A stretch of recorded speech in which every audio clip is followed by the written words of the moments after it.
பாகுபாடு இல்லாத சமத்துவ சமுதாயத்தை உண்டாக்க மதச்சார்பற்ற சமூக நீதி கொள்கைகள், அதாவது பாலினம், பிறந்த இடம் ஆகியவற்றின் பெயரில் உள்ள வேற்றுமையை கலைந்து மக்களிடையே விழிப்புணர்வை ஏற்படுத்தி அனைவருக்கும் சம வாய்ப்பு, சம உரிமை கிடைக்க பாடுபடுவேன்.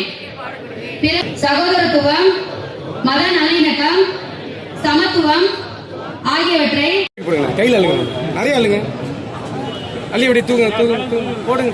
ஓகே, அவ்வளோதான். Okay okay okay, thank you thank you. என்னென்ன எப்படி நிற்கிற போடணும் அப்படியா? போடுங்க, திரும்ப வேணும் அப்படியே. ஓகே ஓகே, வணக்கம் வைங்க மேடம். யார் வர்ற யார்?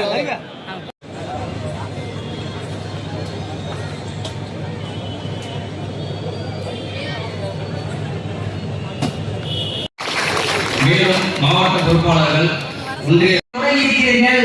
ஆனால் நாம் செய்யும் சிறிய நலத்திட்டங்களை பார்த்து உங்களால் உதாரணமாக ஒரு மூட்டை அரிசியும் இங்க பாருங்க சார், இந்த சட்டசபை லைவ தெரியப்படுத்தி இருக்காங்க.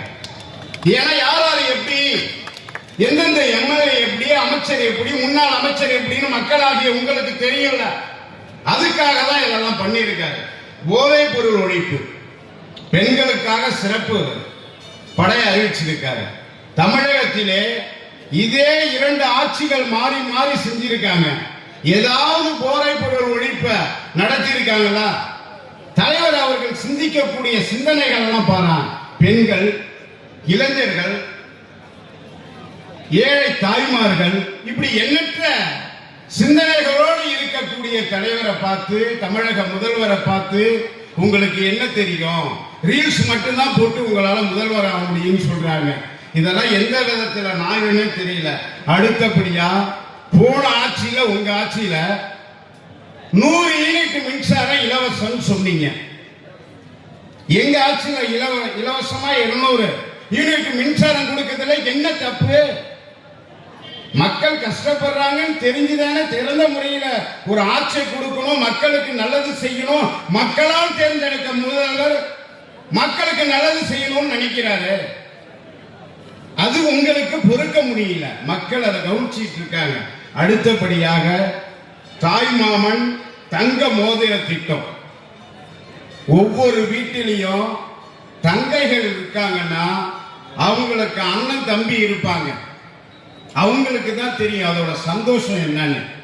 நம்ம தங்கச்சி 1 கிராம் மோதிரம் எடுத்துட்டு போய் போட்டோம்னு வச்சுங்க, நம்ம தங்கச்சியோட குழந்தைக்கு நம்ம 1 கிராம் 2 கிராம் மோதிரம் எடுத்துட்டு போய் போட்டோம்னு வச்சுங்க, தங்கச்சி அக்கா அவங்களுக்கு அதோட சந்தோஷம் எந்த அளவுக்கு இருக்குன்னு தெரியுமா? ஒரு தங்கைய, ஒரு அக்காவை உண்மையா நினைச்சு இந்த திட்டத்தை அவர் அறிவிச்சிருக்காரு. அதை சிந்திக்கிறீங்களா நீங்க? எங்களை மாதிரி அண்ணன் தம்பி உள்ளவங்களுக்கு தெரியும் அதோட எஃபெக்ட் எப்படி இருக்குங்கிறது.